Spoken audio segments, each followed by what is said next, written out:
Muito bem, estamos mais uma vez ao vivo aqui pela TV Semana com mais uma edição do programa Semana Esportes para você nesta quarta-feira, dia de muitos assuntos, tem muito futebol. Tivemos ontem vários jogos aí que movimentaram mais uma rodada das eliminatórias da Copa do Mundo. Brasil em campo vencendo, hein? Ultimamente tem sido realidade isso, Brasil em campo vencendo. Tivemos outros jogos aí que movimentaram a competição. Parar a mesa que está balançando aqui, Jorginho. Mas, enfim, muita coisa bacana para você. E hoje tem Campeonato Brasileiro. Até que, enfim, né? Ufa, Brasileirão com muitos jogos também. 7 jogos vão movimentar a competição na noite desta quarta-feira. Os mineiros estão em campo. Cruzeiro e Atlético. Muita coisa bacana para você. Vamos trazer tudo para você no decorrer aqui do nosso programa. Com essa dupla fenomenal. Começar com Jorge Mendes Magalhães. Meu amigo Jorginho já está disponível aqui, está a postos. Com saudade do Atlético e até de preto e branco aqui hoje, para matar a saudade do Galão da Massa, que tem compromisso importante na noite desta quarta contra o Internacional, no Estádio Independência em Belo Horizonte, 7h30. É jogo importante, vamos falar sobre isso, dentre outros assuntos que estão em pauta no nosso programa, que está começando agora. Jorginho, um abraço para você, bom dia, seja bem-vindo mais uma vez. Bom dia, Léo, um abraço, bom dia, André, um abração a todos de casa, né? Voltou o Campeonato Brasileiro, ai que saudade, né? E hoje à noite tem Galão da Massa, vamos, né, comentar sobre isso aqui. E a seleção brasileira voando baixo contra a Venezuela. Vamos lá, Brasil! Essa é boa, hein? Bora, Brasil! Até que enfim o Brasil venceu, né? Em que pese ter sido contra a Venezuela, né? O que, convenhamos, não representa muita coisa, porque a Venezuela não tem muita representatividade no cenário do futebol sul-americano e, por consequência, no cenário do futebol mundial. Mas, enfim, André Chalbi, em tempo de vacas magras, vencer tá bom demais, porque afinal não estava vencendo quase ninguém, né? Então, vamos ficar felizes um pouquinho, porque o Brasil, pelo menos, jogou um futebol razoável, né? E conseguiu seus 3 primeiros pontos nas eliminatórias da Copa do Mundo. É isso, meu amigo. Um abraço, bom dia. Bom dia, Jorginho. Bom dia, pessoal de casa. É verdade, né? Ontem o Brasil venceu, conforme você mesmo disse, né? Uma mediana Venezuela, mas botar o Dunga, insistir com o Oscar, deixar o Dunga Lima no banco. Concordo com você, André. Concordo. Dunga, você gosta de dizer que eu sempre discordo de você, André? Concordo com você. Eu, particularmente, não suporto mais o Oscar. Realmente é uma insistência incompreensível do técnico Dunga, que tem o Lucas Lima lá no banco, tanto que entrou muito bem, e fica insistindo com o Oscar. E o seu Elias também, que eu costumo elogiar. O seu Elias, você também está muito abaixo da crítica, hein? Mas ele não está jogando a posição. Está insatisfatório. Ele não está jogando a posição que ele joga pelo Corinthians, tudo nem bem, jogou pelo Flamengo. Então está sacrificando a posição dele, por isso que ele está com baixo rendimento. Ele não gosta de jogar da maneira que está jogando. Muito bem, André. Ô, André, Jorginho, amigos da TV Semana, vamos começar com o Brasil de imediato. Mas antes, porém, eu gostaria de lembrar que as pessoas podem participar com a gente através das ferramentas existentes, que são as redes sociais, facebook.com/Léo Baião, facebook.com/Léo Baião. Você mantém o seu contato aí, manda o seu recado, que eu vou trazê-lo aqui ao vivo na TV Semana. Temos também o 9982-9757, 9982-9757, que é o Zap que eu utilizo aqui para trazer o seu recado, e tem o twitter.com/Léo Baião. Voltou o retorno? Beleza. twitter.com/Léo Baião. Vamos fazer o seguinte, então, de imediato, lances da vitória brasileira. O Brasil venceu a Venezuela ontem à noite pela segunda rodada das eliminatórias da Copa do Mundo e, com isso, conseguiu, vencer um joguinho aí, seus primeiros 3 pontos na tabela de classificação da competição. Vamos ver os lances então, estou sem retorno aqui, agora voltou, mas enfim, vamos trazer para você os lances desse jogo, enquanto os nossos comentaristas falam da partida. Os gols do Brasil, 2 do William, que foi muito bem no jogo, e um do Ricardo Oliveira, né? E o gol da Venezuela foi marcado pelo Christian Santos. O William teve muito bem, como eu já falei, a torcida lotou o Castelão, e a seleção, Jorge Mendes Magalhães, derrotou a possante Venezuela. Diga lá. Olha, Léo, eu sei que está vendo assim, algumas frases irônicas, né, em alguns comentários aqui e alguns até no Brasil, de forma irônica, mas eu gostei da seleção brasileira. Eu achei que a seleção brasileira venceu um jogo importante, porque o importante aí não é ser a Venezuela, o importante aí é 3 pontos que está somando para a classificação para a Copa do Mundo de 2018. Então a Venezuela passou a ter um peso importante, sim, o resultado do jogo, né? Agora, O que eu ouvia falado no programa aqui de ontem e nos outros programas, aconteceu ontem. Eu sempre cobrei e quero continuar cobrando uma seleção que tenha jogadores, não só a seleção, o próprio futebol, com dribles, que é o futebol brasileiro, com dribles, com toque de passe, com jogadas rápidas, movimentação. A seleção brasileira fez isso, os laterais saíram jogando, saíram driblando. O William, né, que no meu entendimento foi o melhor jogador em campo, driblou, fez gol, deu passe, fez jogadas bonitas. O Douglas Costa ainda não fez uma apresentação ainda, igual a que ele faz, né, pelo Bayern de Munique no campeonato alemão, está devendo ainda, mas também fez boas jogadas, driblou, deu passe para gols. Então, abaixo da média mesmo é o Oscar, né, que realmente ele não conseguiu ainda a fazer boas partidas. Teve participação no primeiro gol, sim, né? Teve até alguns momentos bem no jogo, mas está muito longe de um jogador ainda para envergar essa camisa da seleção brasileira. Mas gostei muito da seleção brasileira, né? Acho que está começando, sim, a encontrar um caminho. É a Venezuela? É, não podemos deixar também de dizer. Venezuela hoje é um adversário cego, igual era 10 anos atrás? Também não. É um adversário difícil de ser abatido hoje, mas não tem tradição no futebol sul-americano, nem no futebol mundial. Então isso não quer dizer para mim que a vitória do Brasil não mereça, tá? Não mereça o respeito, que não mereça os nossos elogios. Não. Gostei demais da seleção brasileira e tem algumas coisas que é questionável, né? Tem algumas coisas que é questionável. Durante o programa nós vamos debater isso aqui. O André, a verdade é que a seleção driblou a desconfiança da torcida. Torcida esta que compareceu em grande número ao Castelão, fez uma festa bonita e comprovando que mesmo com a crise, com os resultados ruins, né? E com os resultados não muito satisfatórios, mesmo assim, o amor da torcida, né, brasileira pela seleção, não sei se no mesmo grau, no mesmo nível, mas enfim, persiste, né? Olha, Léo, por ser um jogo dentro de casa, né? É um estado onde foi o jogo ontem. Teoricamente, os torcedores têm uma carência no futebol, sempre em evidência hoje.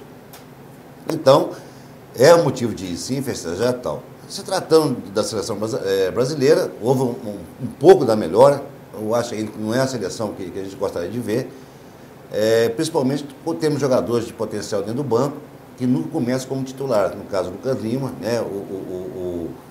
O próprio volante lá do Corinthians, o Renato Augusto também, que eu acho que é um baita jogador também, que fica no banco, pouco aproveitado no jogo. E insistir com esse cara que dá na vista, que é o Oscar. É coisa do Dunga, ainda não está mexendo meus olhos, mas eu acho que o caminho ainda está começando a fluir em cima dessa vitória. O próximo jogo do Brasil é contra a Argentina fora de casa. Aí sim, realmente, nós vamos ver o teste da seleção brasileira, se firmou alguma coisa em relação... É um grande compromisso, um jogo muito difícil, né?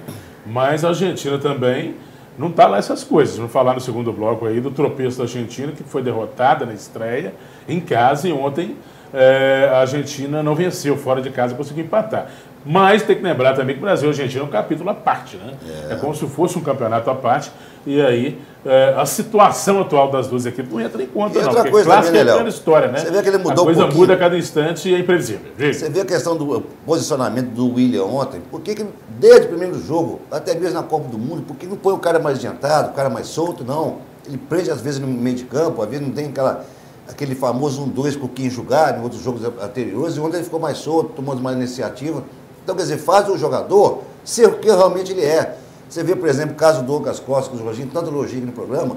Por que ele não aparece na seleção brasileira? Porque ele está diferente de onde ele joga no clube dele. Então, quer dizer, não tem hoje um jogador, o Elias, por exemplo, no Corinthians faz um excelente campeonato brasileiro, vai para a seleção e é sacrificado na marcação. Mas, André, eu quero te fazer uma pergunta a respeito do Elias, que eu ainda não entendi bem assim, a sua linha de comentário a respeito dele.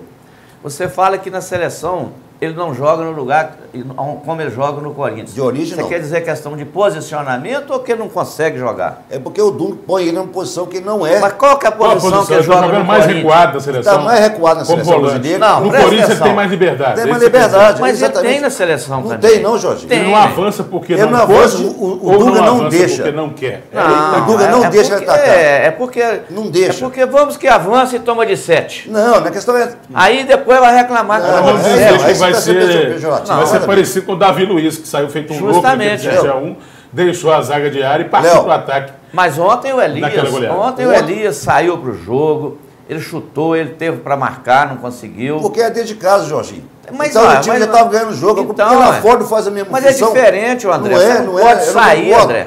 Ô, Jorginho. Você não pode sair quando você Hoje tem um jogo. Você tem um jogo difícil, um adversário fora de casa. Você tem que sair, você não pode ficar na retranca. Mas você também não pode sair de qualquer Agora, maneira, deixa eu te dizer uma coisa. A gente cobra do Elias a produtividade ofensiva. Mas sendo ele um volante, ele não teria que ter uma produtividade defensiva melhor, porque ele não é meia. Aí sim. O Elias é volante. Tá. Então, no primeiro momento, espera-se de um volante que ele seja produtivo na marcação. Sim. Concordo, nós devemos cobrar dele, ele tem que marcar mais. Porque nós temos, por exemplo, o Oscar, enfim, estava pelo menos em campo, que teria esse propósito, teria essa função de apoiar o ataque, é um meia de origem. Não faz nada, né? Clássico, não rende, não produz, mas está lá para aquilo. Então pega. Agora o Elias, antes de cobrarmos uma produtividade satisfatória dele no ataque, ou apoiando o ataque, temos que cobrar a melhor marcação, porque ele é marcador de origem. Ele é volante, não é meia. Ou eu estou enganado? Por que não testar, então, o Elias, por exemplo, que já tem essa característica, toda vez que ele jogou pelo Flamengo e pelo Corinthians... Esquece o Flamengo. Não, deixa eu falar. Esquece o Flamengo. O Flamengo ele jogou lá na frente. Não, mas fez mesmo função, jogou quase que como meia. Ele jogou muito bem. Por que não tira o Oscar e põe o Elias adiantado, então? Quer dizer, mas aí o Elias vai fazer a função do tão falado 10? Não, o Lucas Lima. O Oscar não faz nem função nem de um. Mas o Lucas Lima? Entendeu? É complicado, né? Mas o Lucas Lima, como só pode jogar no segundo tempo, não pode começar jogando no jogo, então deixa ele jogar. Né? Eu acho que o Lucas Lima tinha que ser titular. Eu também acho, mas ele o Oscar daquela forma. Então, quer dizer, já que ele gosta de dois volantes fixos, né, que é o Luiz Gustavo e o Elias, põe aí você tira o Oscar. Aquela ruindade lá do Fernandinho. Tá no banco. Aí você tira o Oscar, e põe o Elias no lugar do Oscar. Claro. E quem que você coloca no lugar do Elias cá atrás para marcar? O Fernandinho é a outra opção que tem no banco. Ou então o Renato Augusto mais preso.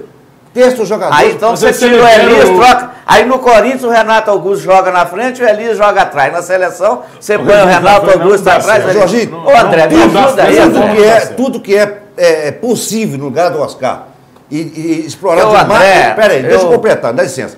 Tudo que é possível, explorar do máximo o jogador, o potencial dele, a seleção serve para isso. Porém, com o Dunga, não. Ele gosta de jogar o Douglas Costa lá como ponteiro esquerdo, que não é a função dele. Ele é mais centralizado, pega o Elias, deixa ele mais retido e põe aquela porcaria do Oscar para jogar. Então, quer dizer, tudo para ele é o contrário. Mas, hein, Léo? Entendeu? Quem sou eu para dizer o que o André tem que falar, o que ele tem que pensar? Quem sou eu longe? A minha obrigação aqui é respeitá-lo. E respeitar o seu ponto de vista também. Mas eu respeito o seu ponto de vista. Agora, você parece que tudo no Brasil é o Oscar. Você pegou uma birra pelo cara pessoal, você chamou o cara aqui, inclusive, de porcaria, quer dizer, tudo é o Oscar. Mas não é opinião só minha, não, é nacional. Também a minha opinião é que o Oscar não deveria ser titular na seleção brasileira. Concordo. Também é a minha opinião. Mas acontece que nós temos que fazer uma crítica de todo o contexto da seleção brasileira. Você não consegue sair do Oscar. Você gira só o Oscar. Porque quando foi convocado essa seleção... Deixa eu terminar. Entendeu? Nós temos que comentar sobre a seleção brasileira num todo e em posicionamentos corretos. Eu não posso imaginar aqui na minha cabeça que qualquer jogador vai entrar numa posição e vai jogar e vai dar certo. Cada um tem que o entregador de pizza, ele tem que entregar pizza. Certo? Jorginho, o cantor ele tem que cantar. Agora vamos fazer um intervalo. Olha, só um o compositor tem que fazer a música. O que eu falei é o seguinte, quando o Dunga convocou esses demais jogadores que estão na seleção brasileira, não foi a favor. Por exemplo, de Luiz Gustavo, de Fernandinho, né, de lateral esquerdo, que é o Marcelo. Eu não fui em favor. Eu quero dizer para você o seguinte, não se pode mais temar hoje os times que estão no Sul-Americano ter o Oscar como titular. Mas ele temou, eu também acho que não, mas ele temou com o Oscar ontem, ganhou de 3-1. E o Oscar participou da jogada. Fragilidade da Venezuela. Também não sou a favor do Oscar, não, estou contra eu se for fazer a minha análise sobre a seleção brasileira, vamos ficar aqui o programa inteiro, porque eu tenho uma visão radical sobre essas questões. Eu acho que a grande maioria dos jogadores, se não todos eles, que estiveram em campo naquele 7-1, eu não chamaria, mas aí é uma questão pessoal. Enfim, é uma opinião particular minha. E agora o tempo já está esgotado desse bloco, não vem ao caso. Mas enfim, vamos fazer um intervalo. Na volta, tudo para você sobre os outros jogos. Hein? A boa vitória do Uruguai, o jogo emocionante do Chile, vencendo por 4-3 os peruanos, né? O empate da Argentina, enfim, muita coisa bacana para você. E mais eliminatórias na sequência depois do intervalo. E ainda hoje, claro, tudo sobre Cruzeiro, tudo sobre o Atlético e sobre a volta do Campeonato Brasileiro. Intervalo rápido.